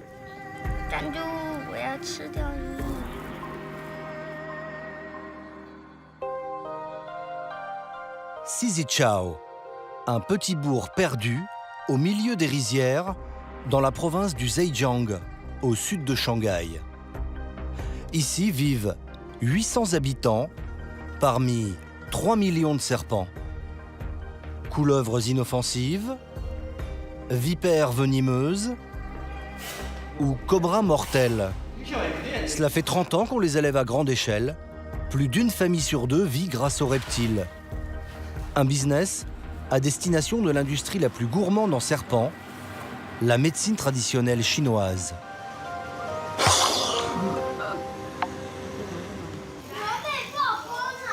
Monsieur Chaoé, 31 ans, a repris l'élevage de ses parents il y a 12 ans. Lui s'est spécialisé dans une seule espèce, non venimeuse, le Rufusonatome. En français, la couleuvre rouge et noire. Regardez, il va sortir. Après 50 jours d'incubation, c'est le moment d'éclore. Regardez comme il brille. Quand ils naissent, ils sont recouverts de placenta. Ils en ont même absorbé une partie. C'est pour ça que leur valeur nutritive est très élevée. Monsieur Chaoé ne verra pas grandir ces couleuvres. Elles vont être tuées et transformées en une poudre censée rendre la peau plus douce. Il est rapide celui-là. Rattrape-le. Une fois sortis de l'œuf, il les élève pendant 10 jours dans le sous-sol de sa maison.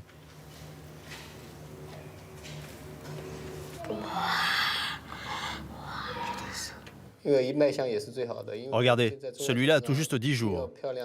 On peut voir les taches noires sous sa peau. Ce sont les nutriments qui lui donnent de la valeur. Et c'est ce que recherchent nos clients. C'est pour cela qu'on va devoir les préparer très vite, avant qu'ils ne fassent leur deuxième mue. Les préparer, cela veut d'abord dire les vider, après les avoir laissés une nuit dans l'eau froide. C'est le travail de la grand-mère, Madame Chaoli, une experte en la matière. Sa cadence est de 3000 bestioles par jour. Là, c'est une commande pour un laboratoire qui va transformer tout ça en médicaments. Les bébés serpents, c'est bon contre les flatulences et ça chasse l'humidité dans le corps. C'est aussi un très bon fortifiant. Pendant les 3 mois que dure la saison, Monsieur Chaoé produit 160 000 bébés serpents. Le reste de l'année, il est en vacances. L'affaire lui rapporte 60 000 €, 10 fois plus que le salaire moyen dans la région. Un business lucratif lancé par un homme qui possède aujourd'hui la plus grande ferme à serpents de tout le sud de la Chine. Dans ses enclos, M. Yang Hangshang élève plus de 100 000 spécimens.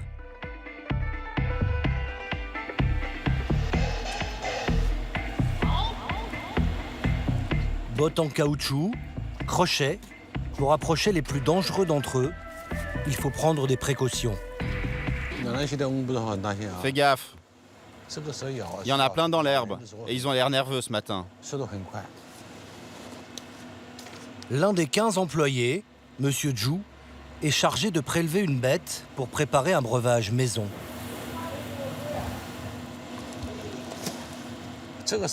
Ça, c'est le serpent sans pas. C'est un trésor national en Chine. C'est le meilleur remède pour soigner les rhumatismes. Ça fait des siècles qu'on l'utilise. Le serpent sans pas. Surnommé ainsi, car la légende raconte qu'après avoir été mordu, c'est la distance que l'on peut parcourir avant de tomber dans le coma. En vérité, si l'on n'est pas soigné, la mort survient au bout de 6 heures. On risque surtout l'amputation, car son venin hémotoxique empoisonne le sang. C'est un vipéridé de la famille des crotales, les redoutables serpents à sonnette.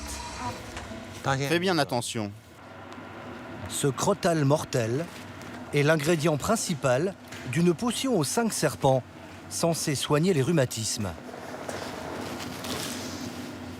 Monsieur Zhu commence par introduire les bêtes non venimeuses, 2 serpents ratiers. Puis il ajoute un soupçon de serpents à gros yeux, 2 achistrodons, des vipéridés au venin hémorragique, et enfin, le serpent sans pas. Regardez la taille des crochets. Des crocs de 5 cm. Et comme seule protection, une vieille pince à serpent. Il veut pas rentrer.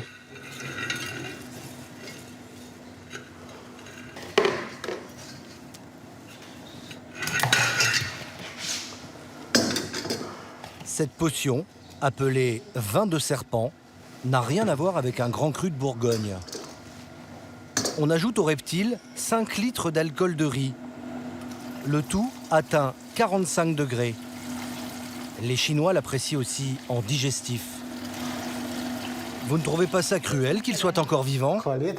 Si, mais je me dis que grâce à ce vin de serpent, beaucoup de gens seront guéris. La tradition veut que les serpents soient introduits vivants. C'est le seul moyen de les faire cracher leur venin afin qu'ils se mélangent à l'alcool. Les substances nocives pour l'organisme sont désactivées avec l'éthanol contenu dans l'alcool de riz. Il faut ensuite laisser macérer 45 jours.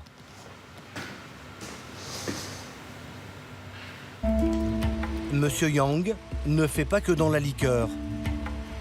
Il a inventé toute une gamme de médicaments à base de serpents qu'il a lui-même fait breveter. Ça,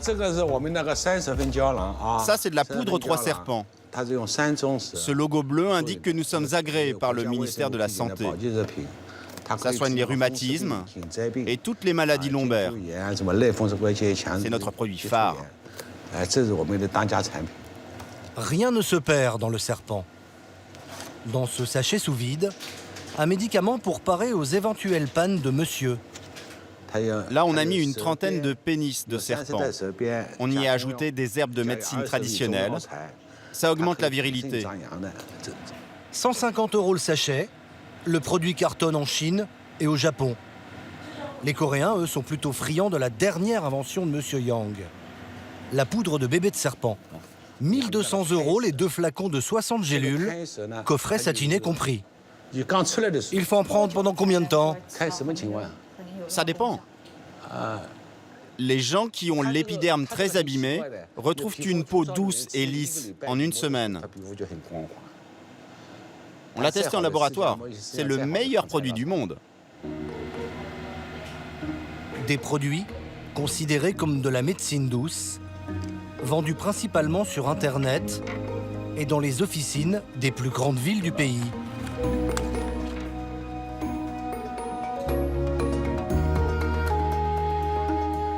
Monsieur Yang, lui, les recommande à tous ses patients dans son petit cabinet de serpent-thérapie. Ah, ça a l'air d'aller mieux. Lily, une infirmière de 27 ans, souffre d'un psoriasis. C'est la 2e fois que monsieur Yang lui badigeonne les jambes avec un drôle de produit. Ça, c'est de la bile de serpent. Ça désinfecte et ça élimine toutes les toxines. La vésicule biliaire, c'est la partie la plus chère du serpent. 3 000 € le kilo. La séance coûte 50 €. Alors attention, ça va être un peu froid. Oui, je sais. La dernière fois, ça saignait. Dans 2 séances, vous serez guéri. Tous les médicaments que j'avais pris n'avaient rien donné. En tant qu'infirmière, au départ, j'étais dubitative sur le traitement au serpent. Mais c'est incroyable, tout est presque cicatrisé. Merci. Au départ, monsieur Yang était lui aussi dubitatif. Mais à l'âge de 20 ans, alors qu'il était atteint d'une grave maladie de la colonne vertébrale, il a essayé une potion de serpent qui l'a soigné. En 1985, alors qu'il est simple comptable, il se lance dans le business du serpent en empruntant 2000 €, toutes les économies de ses parents. Avec cet argent, il achète 1000 serpents de 2 espèces différentes. Des espèces qui, encore aujourd'hui, sont ses best-sellers.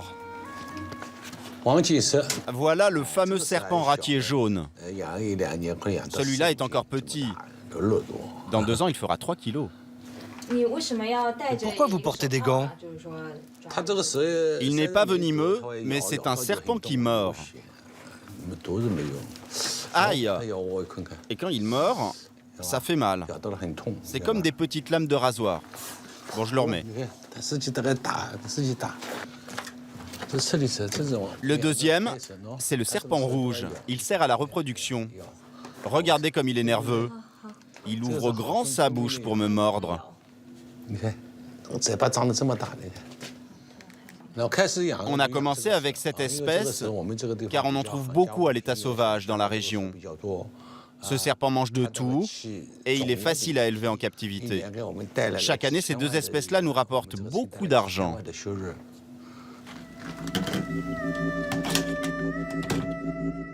Ces serpents, Monsieur Yang les fait sécher, les réduit en poudre et les conditionne sous forme de gélules.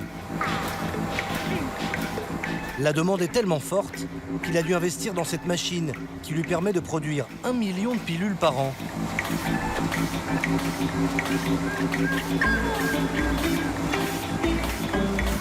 Celui que l'on surnomme Snake King, le roi du serpent, est désormais connu dans toute la Chine. Il fait régulièrement son show à la télévision. Douche de couleuvre ou poignée de serpent ratier sous le pull. Pourquoi vous faites ça? Bah, ils sont tout frais. C'est mieux que la clim. Showman, mais surtout businessman. Monsieur Yang n'est jamais à court d'idées. Avec sa femme et sa fille, il développe actuellement un masque anti-rides pour le visage à base de venin de serpent. Il pourrait être commercialisé d'ici 1 an. Et Monsieur Yang a une idée encore plus ambitieuse. Soigner des pathologies très graves avec du venin de serpent. Dans sa ferme, se prépare une récolte spéciale qu'il doit envoyer au laboratoire de l'université du Zhejiang. Les chercheurs ont accepté de travailler avec lui sur son projet un peu fou. On va extraire le venin de ce petit crotal rouge, car on voudrait tester son efficacité sur les infections cérébrales et même sur certains cancers. Un seul homme est dévoué à cette délicate opération, Monsieur Wang. L'homme a reçu une formation spéciale et touche 800 € par mois, 2 fois plus que les autres employés. Mordu à plusieurs reprises, il en a gardé des séquelles. Un doigt dont il a perdu totalement la sensibilité. Pour l'attraper, il faut le prendre par la tête et bien maintenir son cou, comme ça. Sinon, il peut se retourner pour mordre. Il faut 25 kilos de crotal chinois pour prélever 50 ml du précieux liquide.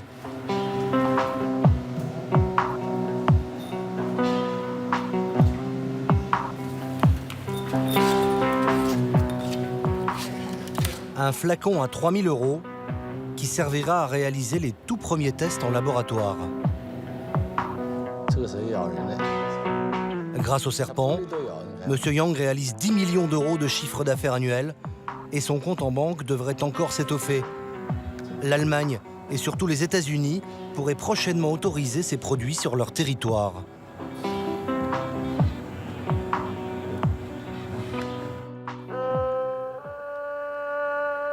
À Zizichao, les 160 familles qui élèvent des serpents rêvent de la fortune de Monsieur Yang, quitte à prendre tous les risques. Dans une maison tout au bout du village, vit un homme qui élève l'un des serpents les plus dangereux au monde. Monsieur Farang, un ancien apiculteur, a fait son miel avec le cobra. Il reçoit les clients dans son salon. Monsieur Wei est venu lui acheter un cobra pour mettre dans un terrarium à l'entrée de son restaurant. En Chine, ça attire le client.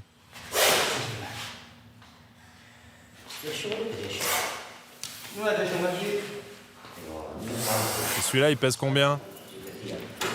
1,4 kg, c'est trop petit. Hein. Celui-là, j'en veux pas, il est trop mou. Trouve-moi un nerveux. Et ces trois-là, t'en penses quoi? Ils ont le cou gonflé. C'est qu'ils sont bien excités.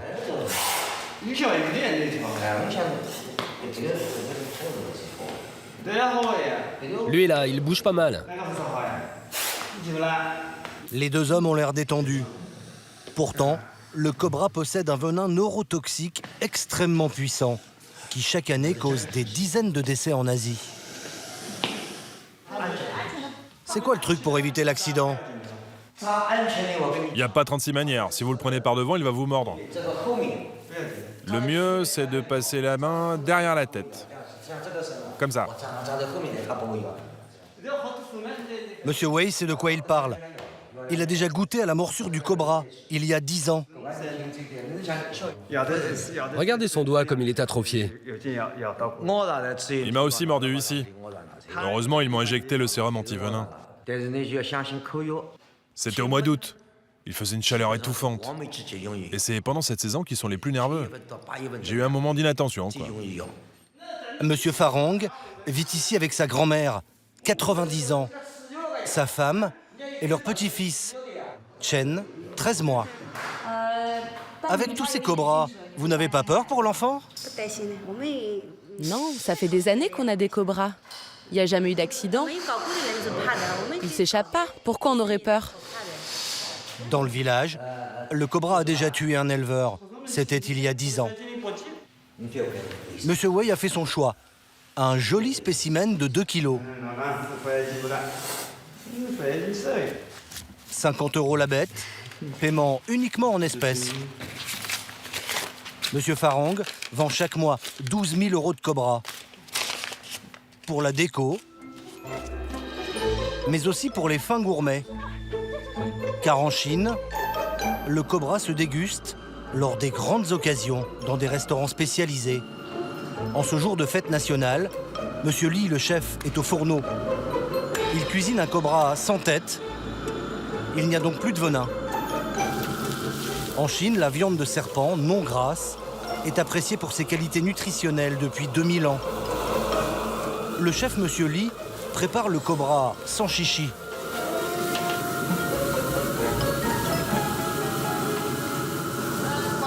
J'ai mis du gingembre, de l'ail, de l'oignon et des petits piments. Ça relève le goût, ça enlève l'odeur un peu forte du cobra.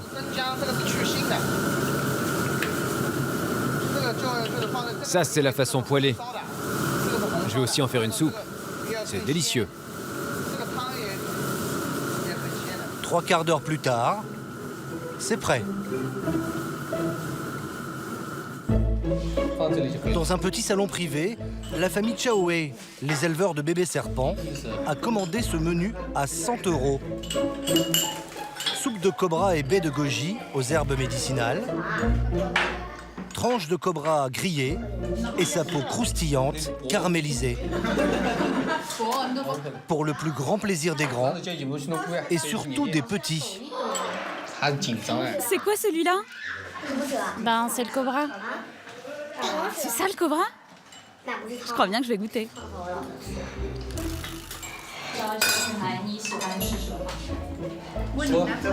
Alors, c'est bon? Tu aimes? Je me régale. C'est croustillant, c'est parfumé. À Zizichao, la production de serpents a augmenté de 500% en 10 ans. La 3e génération d'éleveurs ne nourrit aucune inquiétude pour l'avenir.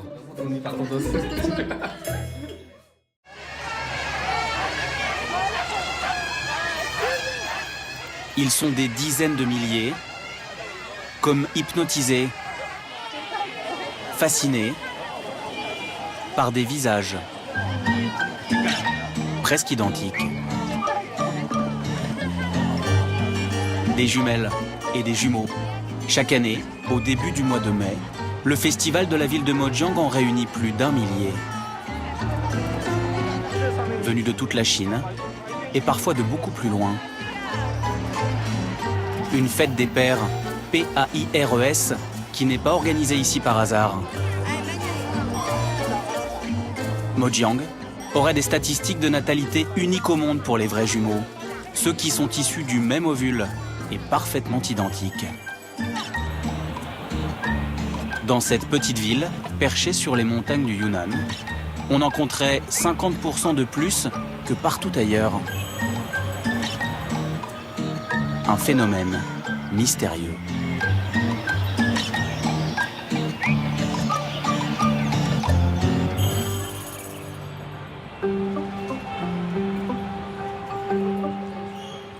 Xiao Wen et Xiao Wu sont les plus vieux jumeaux de la ville. Ils ont 77 ans. Quand ils sont nés en 1938, la Chine avait encore un empereur et Mojiang était déjà connu pour ses jumeaux. 4 générations plus tard, allez, souriez! Dans leur famille, les paires de jumeaux se sont multipliées. Et encore, il y a 3 pères qui ne sont pas venus aujourd'hui. En tout, on a 7 pères dans la famille. Ce jour-là, autour de la table, ils sont 8 jumeaux, 4 pères. Lui, c'est Siven, et lui, c'est Sivu. Siven et Sivu, 8 ans, les petits-enfants. Changmei, une belle-fille et sa sœur Changli. Dianshen et Diansho, les petits-neveux. Leur mère les a eus en 1989. À l'époque en Chine, avoir des jumeaux était une bénédiction. J'ai découvert que j'avais des jumeaux seulement lors de l'accouchement, parce qu'on n'avait pas les moyens de faire des examens. Et vous étiez contente? J'étais super heureuse. À l'époque, avec la politique de l'enfant unique, c'était le seul moyen d'avoir 2 enfants. Et même si depuis octobre dernier, la politique de l'enfant unique est officiellement abandonnée, la fascination pour les jumeaux est restée intacte. Aujourd'hui, dans la région, on a droit à 2 enfants. Mais si on en a un 3e, on doit payer une amende très lourde. C'est pour ça qu'on aime autant les jumeaux en Chine. Et les triplés aussi. Le phénomène des vrais jumeaux est encore mal compris par les scientifiques.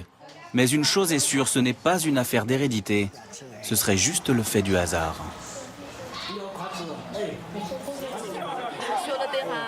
Mais le hasard, Xiao Wen et Xiao Wu n'y croient pas du tout.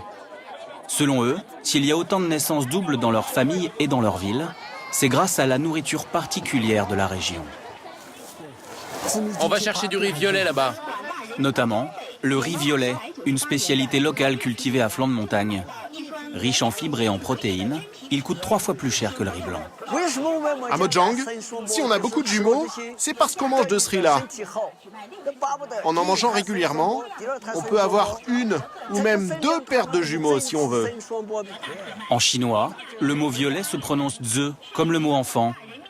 Tous les produits de cette couleur Fais voir tes aubergines violettes. Sont donc réputés favoriser les naissances multiples. À Mojiang, il y a beaucoup d'autres légendes, plus ou moins farfelues autour des jumeaux. Certains attribuent des pouvoirs magnétiques au tropique du Cancer, qui passe au beau milieu de la ville. Mais pour la majorité des habitants, c'est l'eau de ces puits qui serait magique. Il suffirait de la boire pour avoir des jumeaux. Si rien ne prouve que ça marche, depuis quelques années, les visiteurs chinois affluent. Mojiang a trouvé son créneau. Pour se faire connaître et développer le tourisme, elle est parvenue à s'imposer comme la ville des jumeaux. Et notamment grâce à son festival, créé en 2005.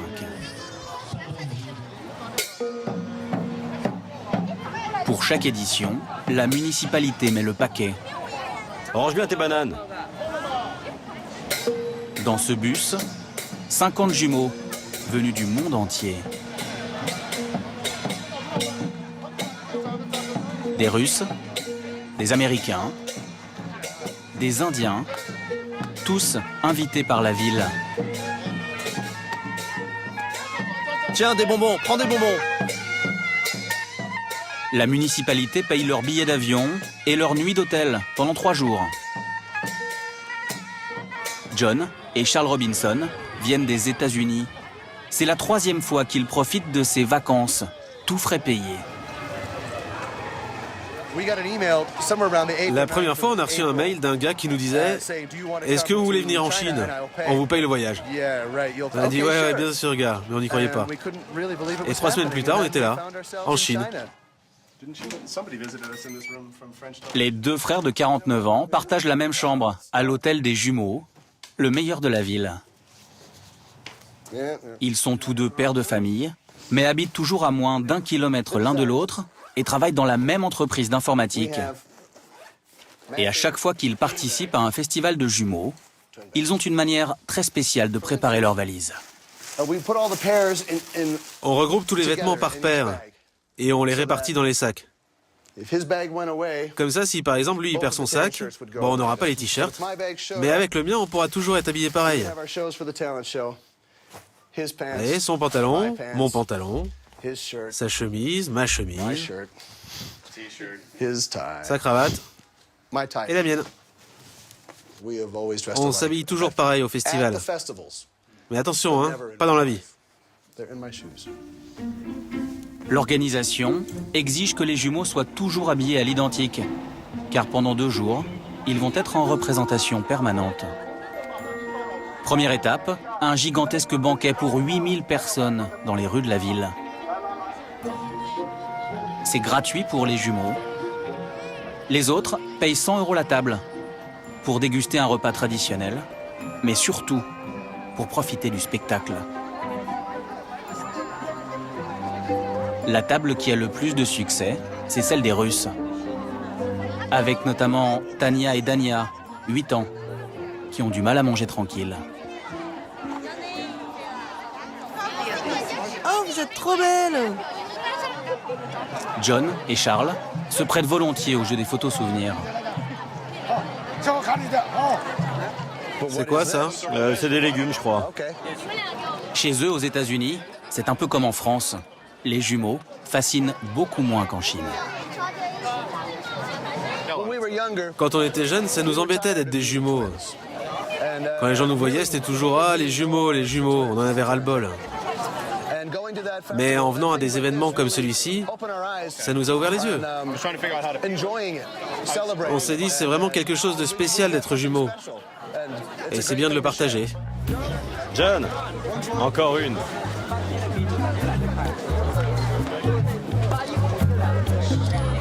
Revers de la médaille, impossible de faire 10 mètres sans se faire alpaguer par un admirateur.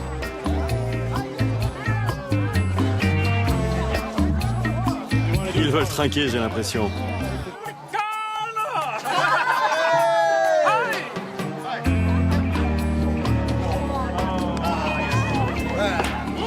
Magnifique, magnifique, super, succulent. Ça me dérangerait pas d'être riche, mais maintenant je sais que je veux pas être célèbre. C'est trop épuisant.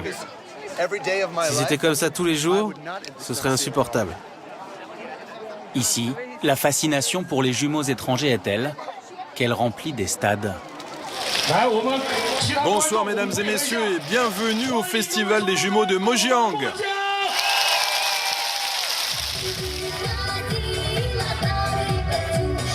Les 2 poupées russes poussent des chansonnettes. Les indiennes s'essaient à la chorégraphie. Le spectacle amateur est retransmis en direct à la télévision et 10 000 spectateurs ont payé 6 € pour le voir. En tout, le festival attire plus de 140 000 personnes à Mojiang. Une aubaine pour cette région rurale, très éloignée du développement des mégalopoles chinoises. À quelques kilomètres de la ville, l'eau des jumeaux a déjà au moins provoqué un miracle. Économique celui-ci.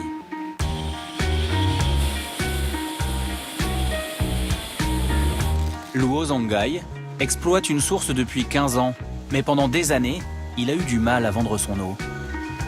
Puis, en 2007, il a une bonne idée. Il la rebaptise l'eau des jumeaux. un simple changement d'étiquette, et c'est un succès fulgurant. Ses ventes sont multipliées par 4. Aujourd'hui, on vend même de l'eau à Pékin, à Shanghai, un peu partout en Chine. Son eau n'est pas celle des fameux puits, mais il affirme qu'à quelques kilomètres près, elle a exactement le même effet. Son meilleur argument publicitaire, il le porte toujours sur lui, la photo de ses enfants, un garçon et une fille. Voici l'eau de Chen et l'eau de Lin. Des faux jumeaux, certes, mais qui, selon lui, démontrent l'efficacité de son eau. Au début, quand on m'a dit que j'avais des jumeaux, j'y croyais pas. Avouez que c'est quand même un peu magique, non? Magique ou non, son eau est désormais recommandée par certaines cliniques de la région. À 300 km de Mojiang, Kunming, la capitale de la province du Yunnan. Sur la devanture de cette clinique privée, spécialisée dans les troubles de la fertilité, on affiche clairement la couleur. Les triplés, les jumeaux, c'est l'argument de vente numéro 1. Ici, chaque client est accueilli avec une bouteille d'eau de Mojiang. Faut en boire combien pour avoir des jumeaux? Une bouteille par jour. Zhu Lifen, 41 ans, a déjà un enfant. Mais avec son mari, elle n'arrive pas à en avoir un autre. Elle est venue ici chercher un traitement et espère qu'il lui permettra en prime d'avoir une grossesse multiple. Placardée dans les couloirs, l'affiche du festival la fait rêver. Ça me donne envie. C'est tellement mignon d'avoir 2 enfants identiques. Et puis c'est pratique, on peut les habiller pareil. J'adore. La clinique est dotée d'un laboratoire dernier cri. Mais même dans cet univers scientifique, on croit fermement au mystérieux pouvoir de la ville de Mojiang. Oui, moi j'y crois. Parce que d'abord, il y a le tropique du Cancer, qui passe au milieu de la ville. Et puis surtout, il y a l'eau du puits. À mon avis, c'est tout ça qui aide à avoir des jumeaux. On trouve tout de même ici quelques personnes qui n'y croient pas. Des médecins, comme l'obstétricienne qui soigne Zhu Lifen. Pour moi, c'est juste une belle légende. Scientifiquement, pour l'instant, il n'y a aucune preuve. Donc, à mon avis, l'eau de Mojiang n'a aucun effet. Le médecin prescrit un traitement classique pour favoriser la fertilité. Voici votre ordonnance. Logique scientifique d'un côté, logique marketing de l'autre. La direction de la clinique, elle, continue à surfer sur la légende de l'eau magique des jumeaux.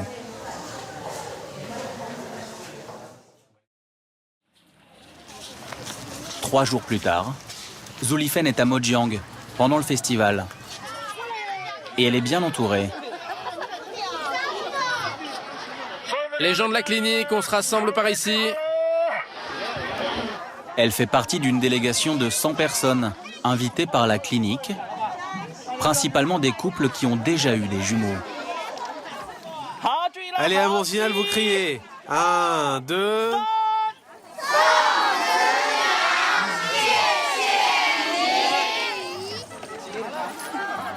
La clinique est venue ici pour faire sa pub. La photo souvenir servira aux brochures de l'établissement. Zhu Lifen espère un jour y figurer. Alors elle suit à la lettre les recommandations qu'on lui a données.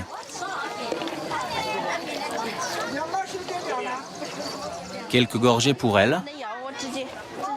Une bouteille pour son mari.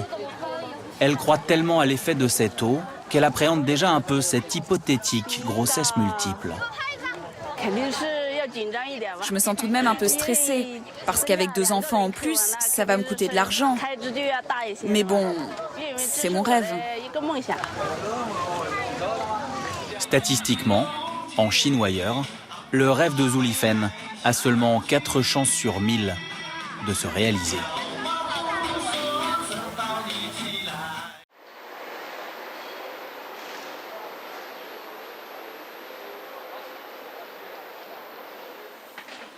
C'est difficile à voir derrière son masque.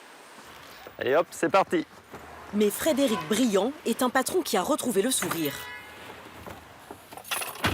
Après 6 semaines de fermeture, Son usine a rouvert. Il peut désormais reprendre le chemin du travail. Ça fait plaisir de retrouver les collègues. Le fait de pouvoir retourner travailler, ça donne un sentiment d'un retour à la normale. Une usine, ça a besoin de tourner vraiment pour vivre, pour survivre. Ce Normand de 47 ans est arrivé à Wuhan il y a 5 ans pour prendre la direction en Chine d'une entreprise française. Son épouse et leur fils de 10 ans ont été rapatriés en France dès le mois de février, au moment de la mise en quarantaine de la ville. Autour de lui, ce matin-là, de nombreux véhicules. Moi, je préfère honnêtement avoir, même si c'est plus compliqué sur la route, je préfère avoir ce genre de situation pour le travail qu'une rue déserte, parce que la rue déserte, on se pose plein de questions sur le trajet. Même si on sait ce qui se passe et tout, c'est triste en fait. Depuis que l'usine a rouvert il y a 2 mois, la prise de température et le lavage des mains sont obligatoires à l'entrée, pour tous les salariés, même pour le patron. 36,5. L'usine produit des équipements pour l'automobile, des fils et des câbles électriques que l'on retrouve à l'intérieur des voitures, dans le moteur, les portières et les rétroviseurs. Là, on va arriver dans la zone production, c'est là où on va commencer la fabrication du câble. Des produits pour des marques chinoises, mais aussi étrangères, comme le géant américain General Motors. Aujourd'hui, les lignes de production ont toutes été remises en marche. Les commandes sont aussi nombreuses qu'avant et les 172 employés sont à leur poste. Mais depuis 2 ans en Chine, l'industrie automobile va mal. Les ventes sont en baisse. Cette crise aurait donc pu porter un coup d'arrêt à l'entreprise. Alors le retour au travail était très attendu par les salariés. Dans le pays, pas de chômage partiel. Ici, on a demandé aux ouvriers qui n'ont pas pu télétravailler de poser leurs 2 semaines de congés payés. J'étais inquiet.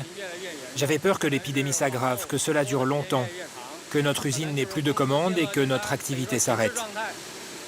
J'ai même envisagé le fait de perdre mon travail. Je me disais que c'était possible. Alors quand le responsable des ressources humaines m'a appelé, j'ai été très soulagé et j'ai su que l'usine se mettrait à nouveau à fonctionner. Frédéric Briand a dû se montrer patient. Entre le jour de la réouverture et le retour à la normale, 1 mois s'est écoulé. Nos machines ont été arrêtées pendant 45 jours complets. Donc redémarrer des machines, surtout dans une usine comme celle-ci, après 45 jours, ça demande de la maintenance, ça demande, on va dire, des précautions pour redémarrer les machines progressivement. Donc c'est pareil, c'est pas juste appuyer sur un bouton marche-arrêt, il faut tout préparer, ça ne fait pas du jour au lendemain. Aujourd'hui, l'activité a repris à 100%. À cause des restrictions de transport qui ont empêché les matières premières d'arriver, certaines usines à Wuhan connaissent un redémarrage beaucoup moins rapide. Frédéric Briand, lui, a eu la chance de disposer d'un stock suffisant avant la crise. Donc ça, c'est notre matière première, donc c'est du polyéthylène qui vient de France. Donc ça sert à faire la gaine qui va recouvrir le cuivre pour faire les fils et les câbles. Le stock important, c'est un effet négatif parce que ça coûte cher. C'est de l'argent qui dort stocké. Par contre, dans des circonstances comme ça peut justement éviter un arrêt de chaîne. Nous, ça nous a sauvé, on va dire, d'avoir autant de stock pour pouvoir redémarrer très très vite derrière. Au cœur de l'empire du milieu, Wuhan, 11 millions d'habitants, est l'un des poumons économiques du pays. Une mégalopole tentaculaire, berceau de l'industrie automobile en Chine. La ville accueille aussi 300 des 500 plus grands groupes high-tech de la planète. L'an dernier, la seule ville de Wuhan a généré autant de richesses qu'un pays comme le Portugal. Dans la ville, l'activité économique redémarre, mais le rythme de reprise n'est pas le même pour tout le monde. Dans cet établissement d'un grand groupe hôtelier français, les clients se font toujours attendre. Hall d'entrée vide et comptoir de réception désert. Pour Francis Kwa, le directeur, cette période est difficile. Bonjour Jessica. L'hôtel a ouvert ses portes en décembre dernier.